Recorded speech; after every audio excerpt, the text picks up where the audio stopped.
নীলষষ্ঠী করছেন? কিভাবে করবেন পুজো? কখন কিভাবে ভাঙবেন উপবাস? কিভাবে দেবেন নীলের বাতি? কখন দেবেন? সমস্ত কিছু জানাবো আজকের এই ভিডিওতে। আজকের ভিডিওটি সম্পূর্ণ দেখার অনুরোধ রইল। নমস্কার, ঈশ্বর কথায় আপনাদের স্বাগত। নীলের ঘরে দিয়ে বাতি জল খাও গো পুত্রবতী। নীলষষ্ঠী উপলক্ষে বাংলার ঘরে ঘরে এই ছড়াটি প্রচলিত। সন্তান সুখের জন্য, তার দীর্ঘায়ুর জন্য এই পুজো বা ব্রত মায়েরা করে থাকেন। আসুন আমরা জেনে নিই এই নীলষষ্ঠীর ব্রত আমরা কিভাবে পালন করব এবং কী নিয়মে পালন করব। বাংলা ক্যালেন্ডার মতে পয়লা বৈশাখের ঠিক আগের দিন পালিত হয় নীলষষ্ঠীর ব্রত ও উৎসব। রীতি মেনে চৈত্র সংক্রান্তির চড়ক উৎসবের ঠিক আগেই শিব মন্দিরে গিয়ে শিবলিঙ্গে জল ঢেলে নীলব্রত পালন করেন বাঙালি মায়েরা।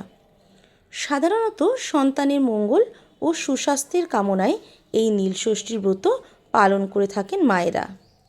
এবার আসি এই পুজো বা ব্রতের কিছু নিয়মাবলীতে। ব্রত শুরুর আগে আপনাকে স্নান করে পরিষ্কার পরিচ্ছন্ন হয়ে নিতে হবে। ব্রতকালে কিছু সময় উপোস থাকতে হয়, তবে কিছু নিয়ম আছে যা পালন করা হয়। এই সময় শিবের পুজো করা হয় নীলকণ্ঠ রূপে এবং ব্রত শেষে ব্রতের পাঠও শোনানো হয়। সন্তানের মঙ্গল কামনায় প্রার্থনা করতে হয় এবং ভগবানকে জল, গঙ্গা জল, দুধ, ঘি, মধু সমস্ত কিছু দিয়ে ভগবানকে নিবেদন করতে হয় এবং নীলের পুজোয় 5টি নৈবেদ্য সাজিয়ে দেওয়ারও প্রচলন রয়েছে। বেলপাতা, ধূত্রফুল, আকন্দ ফুল, ধূত্রফুলের গোটা এগুলো অপরিহার্য। এছাড়াও ফল, মিষ্টি, দুধ ইত্যাদি সমস্ত কিছুই দেওয়া হয়। ফুলের মালা আপনি আপনার পছন্দ মতনই দিতে পারেন, তবে আকন্দ ফুলের মালা অপরিহার্য।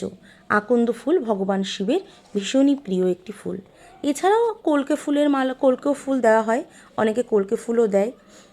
এই পুজোতে অবশেষে নীলের বাতি জ্বালানো হয়। ভগবান শিবের উদ্দেশ্যে মায়েরা তার সন্তানের মঙ্গল কামনার জন্য, দীর্ঘায়ু কামনার জন্য নীলের বাতি জ্বালিয়ে রাখে। এই নীলের বাতি সারা রাত ধরে জ্বালিয়ে রাখা হয় যাতে এই ভগবান তার সন্তানের দীর্ঘায়ু করে এবং সমস্ত রোগ, সমস্ত বিপদ থেকে তার সন্তানকে দূরে রাখে। এবার আসি নীল পুজো বা নীলষষ্ঠী কেন পালন করা হয়। নীল পুজো বা নীলষষ্ঠী হলো সনাতন বঙ্গীয়দের এক লোক উৎসব, যা মূলত নীলাবতী নামে শিব দুর্গার একটি বিবাহ উৎসব। নীল বা নীলকণ্ঠ মহাদেব শিবের অপর নাম। সেই দিন নীল বা শিবের সাথে নীলচণ্ডিকা বা নীলাবতী বিয়ে হয়েছিল। কাহিনী অনুসারে দক্ষযজ্ঞ দেহত্যাগের পর শিবজায়া সতী পুনরায় সুন্দরী কন্যারূপে নীলধ্বজ রাজার বিল্ববনে আবির্ভূত হন। রাজা তাকে নিজ কন্যারূপে লালন পালন করে শিবের সাথে বিয়ে দেন।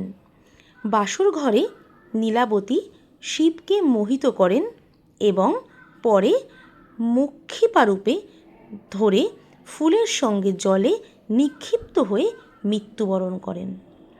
রাজা ও রানী শোকে প্রাণ বিসর্জন দেন। নীলপূজা শিব ও নীলাবতীর বিবাহ অনুষ্ঠানেরই একটি স্মারক মাত্র। ওম নমঃ শিবায়। এই দিন মায়েরা সন্তানের মঙ্গল কামনার জন্য ভালো থাকবেন পূজা।